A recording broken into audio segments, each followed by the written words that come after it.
Hey Spuddies, Potato Big Whiskey here, and welcome back to Let's Play Victoria 3 as Japan, where things are going okay for us. We've managed to become the third biggest economy in the world, outstripping the East India Company, and Japan's growth continues to grow vertical. Now, one problem that we're running into is we're actually running out of employable workers. You can see we're down to our last couple million workers here, and so some of our efforts are going to be directed towards freeing up workforce to serve in the military so we can go conquering, and also just generally increasing the technology level of our country so that we can have more efficient factories that use less workers, and also to enact multiculturalism for the purpose of attracting immigrants from abroad to fuel our economy. So that's kind of like the general plan going on here. We just don't have the birth rate to grow fast enough here. Great Britain would like a trade agreement. I'm going to go ahead and accept that. That'll make it easier for us to have trade agreements, trade routes between us. This also might, no, it doesn't quite free up bureaucracy to switch here. I should really look into building up the South Island as a potential expansion plan. Not expansion plan, rather, as an economic center. Right now it's a little bit impoverished. It's getting good immigration levels, but for some reason they're emigrating to other places. They people immigrate here and then they emigrate. So I'm hoping that with political stuff, I will start to attract immigrants from abroad. We do currently have a big shortage of small arms, so I'm going to go ahead and get myself a few more munitions and arms plants.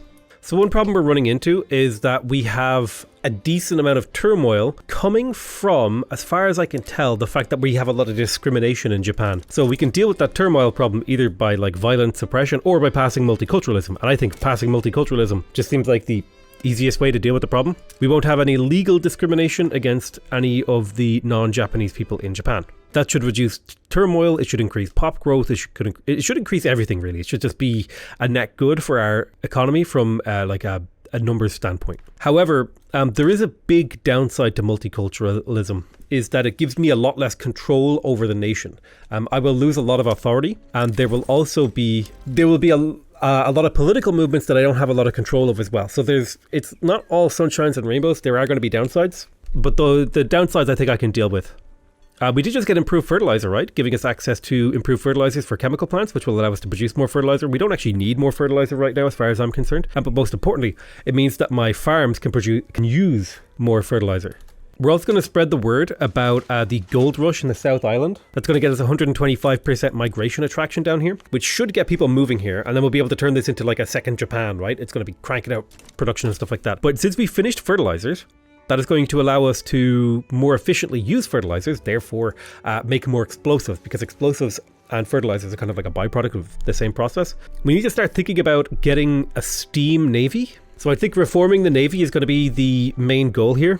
So that we're going to go for the ironclad and try to build up gantry cranes and Juniko, so we can start to build up a proper steam navy as we head into the 20th century, and this should give us the power to be able to actually dominate not only China but Korea, Asia, potentially even chunks of India we can take away from the British if we can build up our military to the point where we can oppose them.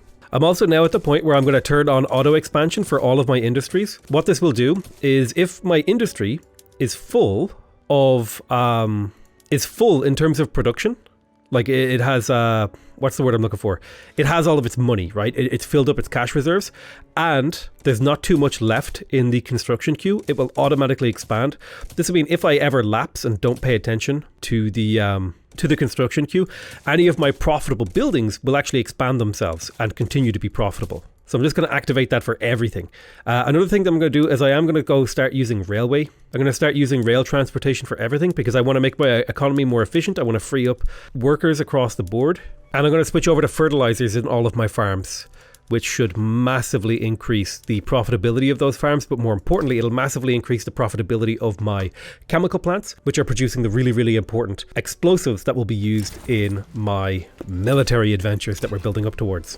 So it looks like a single munition plant can just about supply almost an entire set of 100 barracks, right? If I were to switch to ammunition consumption, I would need 2 munition plants plus an additional 2. So I need at least 4 munitions plants. So let's go ahead and get those 4 munition plants under construction. I'm going to go to 5 just so that I'm slightly oversupplied, making the goods cheaper. We've got lead input shortages. Am I building lead mines somewhere? Let's have a look. I did just massively retool my economy, so there's going to be some shortages as we adapt. Let's prioritize those lead mines to get them going, because shortages are something you want to get rid of really, really quickly. So I don't want to upset these guys anymore, but will this actually lead to increased radicalism towards the revolution? It ticked up ever so slightly, but not enough. But that extra 20% success chance, I think, was enough to potentially get it on the next cycle. South Island has a little bit of a market access problem, so let's see if we can get that dealt with. We've got similar problems over here. It's just like I'm constantly putting out fires in my economy, but by putting out those fires, we are continuing to make the graph go vertical, so I'm kind of okay with that. That's the really important thing that people don't know about human history. Like, this is the era where the graph goes vertical, right? Before this era, human expansion of potential was actually quite low. Like, there was not a lot of vertical growth in the human economy. Things kind of just meandered along as they always had. But here in this era, this is when stuff went crazy. The rush for Africa the scramble rather, is well underway. Great Britain has a nice chunk, France has a nice chunk, Russia's getting in the action, Netherlands is getting in the action. There's a few little countries hanging around here. We'll probably do our first few wars in Africa to grab these lands, because these should be fairly cheap.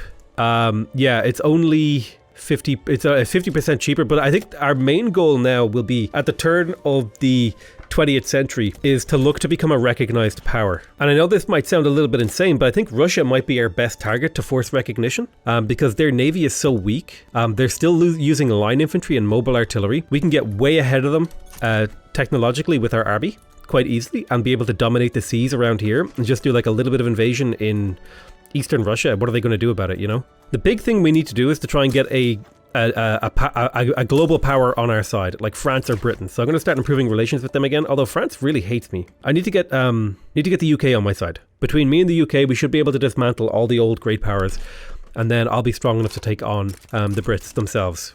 Okay, this is huge.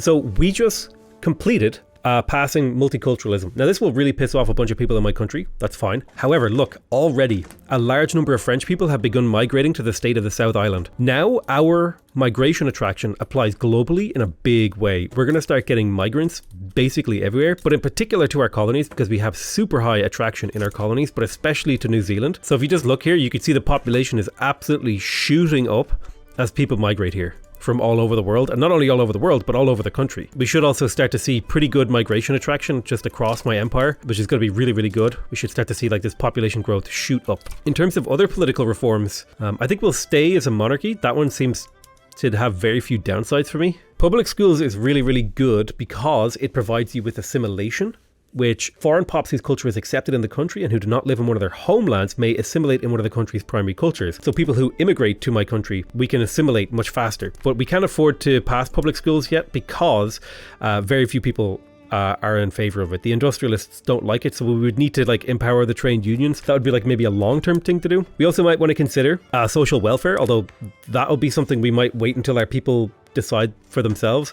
I think it would be good to move to propertied women. This will increase the workforce ratio. Remember, we're starting to run out of workers. So by increasing the workforce ratio of our country, we will free up more workers. Basically, propertied women will give us a 5% workforce ratio boost. And if we go ahead and check out, say, for example, like let's go over here to this place right here, Shikoku, and we take a look at the local population of laborers. The population, only 25% of this population is actually actively engaged in the workforce. So if we get a 5% boost to that, that's like having 25% more workers here, which means we can build more industry.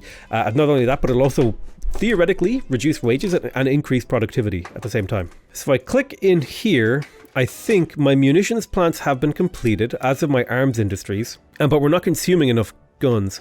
Wow, why is this? So now we need to go to our development here, and we set these guys to skirmish infantry, which will increase the demand for ammunition, and set them to shrapnel artillery, which should also increase the demand for ammunition. And I'm also going to go ahead and set them to, well, I can't afford to go for first aid yet. Maybe when we start growing a little bit of opium. But yeah, now if we check out these garrisoned units, right, look at these guys. They have a huge amount of combat strength. And we should be able to hit Russia with these, because the next unit is trench infantry. We should be able to hit Russia with these before they can get the next tier. Let me have a look here. What's your military power projection at? 1700 compared to mine 1600 with a much smaller military, and I won't have to rely on conscripts. That's the big difference. So multilateral alliances have been unlocked, which allows us to have multiple alliances with countries. So I don't know what multiple alliances do, but I think this allows us like chains of alliances to trigger. So we're getting towards the potential for great wars. We just unlocked steel railway cars, which allows tanker cars for oil rigs. We don't have oil rigs yet, but also steel passenger cars for railways. So if we go to our railways, we could theoretically go to steel passenger cars, which would massively increase transportation in my country, which would massively reduce the cost of transportation in my country.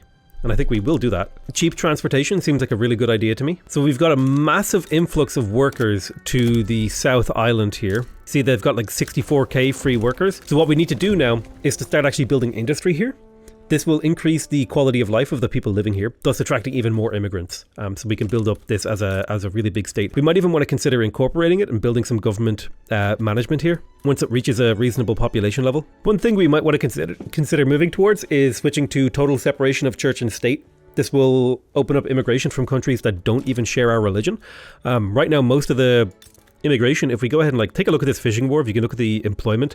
These are all people who kind of are in our religion group, right? Buddhist and Eastern. So if we open up our religious laws even more, we would be getting immigration from even countries that don't, or even cultures that don't even follow the same religion as us. But let's go ahead and finally start doing a little bit of conquest in Africa. We'll conquer like the Horn of Africa here. But we'll get to work on the Geledi first. We'll want to keep an eye on this to make sure nobody like joins in.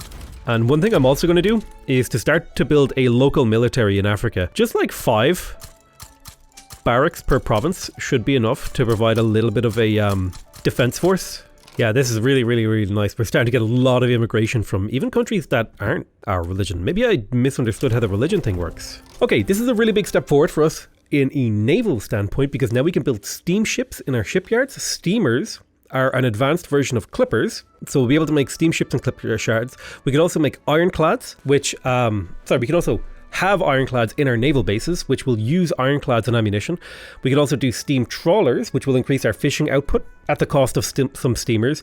We could do steam-powered whalers. We could do self-propelled. So there's a ton of like step forwards here for us. In terms of the next naval technology, I think it's important for us to have naval dominance before we go to war with anybody. So let's focus on this left side for a little bit. I don't need monitors, I don't think.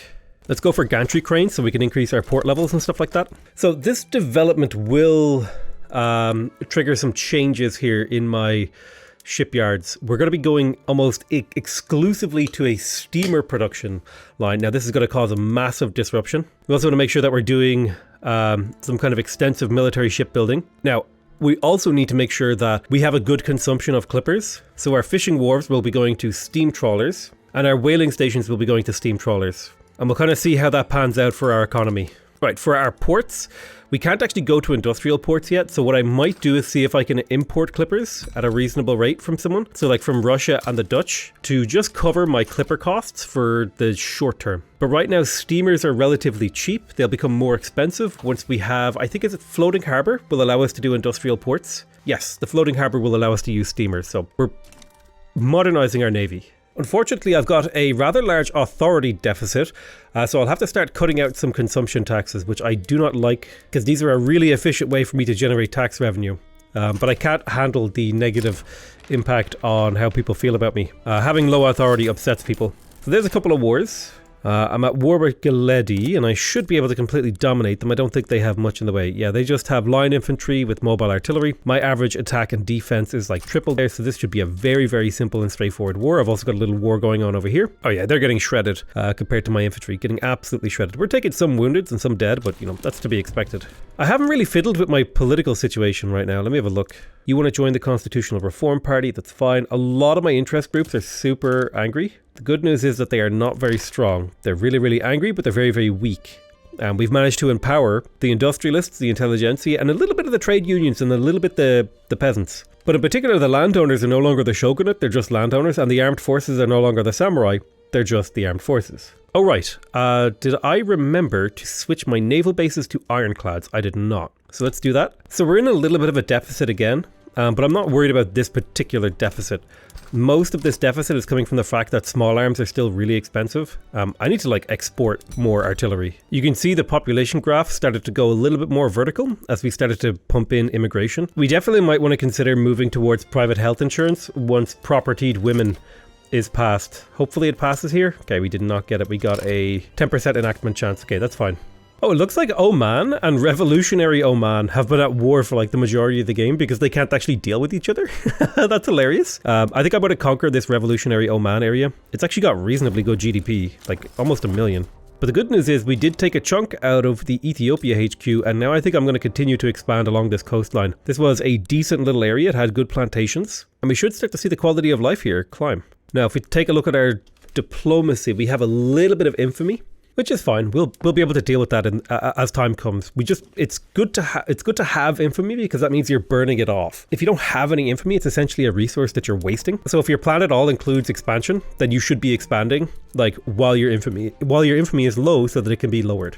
Let's retool our arms industries slightly. So I just need more guns. I've managed to bring guns down now to a more reasonable price, but now my artillery is too expensive. So I'm trying to find the right balance, and it's hard. Because the big problem that I have is like one of my factories is a giant gigafactory and the rest of mine are not. But you can see a lot of this stuff is stuff that I didn't actually queue up. It's just my economy is now running itself, and my goal is to more handle the strategic end of things. Like for example, we have no way to make wine. So I'm going to switch my wheat farms over to vineyards, which should allow me to actually have a supply of wine, and then my people will start to demand wine because there's a supply of it and it can replace one of their needs. Yeah, we also need to get our coffee consumption, like our coffee production, up massively. It looks like luxury drinks are just on the rise. Honestly, it just looks like luxury goods in general are in massive demand. So let's turn New Zealand into a vineyard and slap down 10 wheat farms there. I need to switch one of my ships, my shipyards, to clipper production because the problem is I don't have enough clippers. I don't have enough trade route clippers to import clippers, if that makes sense. So I was having like a bit of a crisis there. But now the clipper problem should be solved and we should be able to import them more efficiently. God damn, these guys just do not want to pass propertied women. We are up to a 63.8% chance of succeeding there. We're still officially the third economy worldwide, but we are growing up to be the second. We're almost beating out China. We're now 12th in GDP per capita, up to 3.66 pound per capita GDP. So our graph is like continuing to go ever more vertical, which is really, really cool. Let's have a look at the status of our Navy. We have Japan HQ. It looks like we're still in the process of training up a lot of the Navy. Yeah. It looks like it's still being trained up. That's fine. I'm also going to start adding some naval bases to other HQs. Notably, a couple of naval bases in Africa would be helpful. A naval base in the South Island as well would be super helpful. I'm also going to build a garrison here of 10 barracks. And I'm going to make sure that we have at least one division barracks in like every territory. This will just act as like the local garrison. But it'll also mean that we just have like a large professional army to draw from. But the most important thing is just that I have now, because if I'm going to be going to war with great powers, that means, these are going to be global wars. Before, these were like little wars with like local powers and native people, but now we're going to be potentially getting into some great big wars. That's going to mean that the fighting is going to be across many, many fronts. Like for example, let's just take a look at the UK. See all this green area? If I were to go to war with the UK, that's everywhere that I would be fighting. So this would be truly a global war. Or sorry, not the green area. How do I show this? That's like, I don't know how to show it accurately, but basically the war would be big, right? It'd be big and scary and it'd be difficult. You can't target civil war countries for diplomatic plays. That's unfortunate. Who are Portugal's allies? No one really important. So the British won't accept this because our power projection is not high enough. Let me have a look. Their power projection is 2,865. My power projection is 2,195. Right. So I wonder what this war is over here. So the Russians want to conquer Ili, which is like a western chunk of China. Let's have a look at the Chinese divisions actually. This might be a really good opportunity for us to go to war with China. Oh yeah, they're super, super weak. We could do a naval invasion really easily and take Manchuria. So let's start damaging relations between me and China. And we're going to go ahead and expel their diplomats. It will cost me 10 infamy to do this, which is going to be 2 years worth of infamy. But it will get my relations with China down to the point where I should be able to declare war. I should also be able to, there's a button here. Yeah, I'd be able to make a rivalry with China, which will give me 400 diplomatic influence to spend on potentially buttering up other powers to join me, like the USA. The USA has not manifested its destiny. You know that meme where like does the left side of America? It just kind of gave up. It's just like, yeah, you guys can have it. Okay, this is huge. We got a 5% workforce ratio increase. This should free up a huge amount of workers across my country. I do think it takes time to adjust. Like if I click here on these laborers, the workforce ratio is currently, it's still sitting at 25%, and it'll tick up slowly if we watch this. So over the next few years, we should see another significant increase in GDP as women join the workforce. We're going to need to start thinking about coal because we're running up to a limit of coal. We're like maxed out almost. in our coal works over here. Although I haven't actually implemented dynamite. Let's do that. We're going to let this revolution cool down. I think all of the political groups here are super, super angry due to changes we've made recently. So we have to give them a little bit of time to bleed off that anger. Now, a lot of them are super pissed off due to political dysfunction, insurrection, and generally just there being a lot of radicals in my country. Most of the radicals seem to be coming from standard of living, but we're increasing standard of living to a rate where that's going away. The big thing would be really, really nice is to start lowering my tax rate again, because for a very, very long time now I've been running at maximum tax, which is not good. It's putting a huge burden on my economy. I do like how now the standard of living, though, is starting to go vertical as the quality of my economy improves. Okay, this is huge. We now have access to repeating rifles, so I think we can go ahead and sort of swivel around my arms industries. We'll switch to breech loaders, and then we'll switch to repeating rifles. And then that should, over the course of the next few weeks, even out all of the demands. Oh, there it is. Yep. We just evened out all the demands for our military goods. That's perfect. So let's continue making our way down towards floating harbors. To manage a global military and a global empire, we're going to need a lot of convoys. So Russia is super infamous right now, so it might actually be a really, really good time to try to force recognition against Russia. Ooh, do you know who might actually be a better target for a force recognition? Spain. Spain is like a failing power. Yeah. Okay, hold on. Because we could yoink the Spanish Philippines off them in the same war. Alright, cool. So we just unlocked electrical generation, which is giving us electric fences for livestock ranches, electric streetlights, power plants. Is going to be a great use of engines to produce electricity. Electricity is a really convenient late game heat source that people really like. It's also electric sawmills, so potentially a huge shift on the same order of getting access to coal and railways now that we have access to electricity. I don't know if we're ready to do an electrical changeover though. I think the time has finally come to start to restrict child labor. Now, we're not going to ban child labor just yet, but we're going to restrict it. Restricting it, well, actually, so like right now, child labor is giving us dependence income, and this is essentially a form of money printing. So if we take a look at our population, right, peasants are still by far the biggest pop group in my country. And if we take a look at, like, let's say I can find a big old pop group here. So there's 1 million peasants here. They're generating 5,000 cash per week just from like children doing work and like people who aren't in the workforce doing work, right? They're doing odd jobs. So I'm going to reduce that level of printing by like 30%, which is why I think I'm going to go for child labor reduced first, which will upset the industrialists. And I would rather upset them slightly. So doing gradual change, I think, will upset the industrialists less. Oh, the really cool thing is I just activated solidarity with the trade unions, which has given me a 10% workforce ratio boost. So more and more of my population will join the workforce, thus massively skyrocketing my GDP.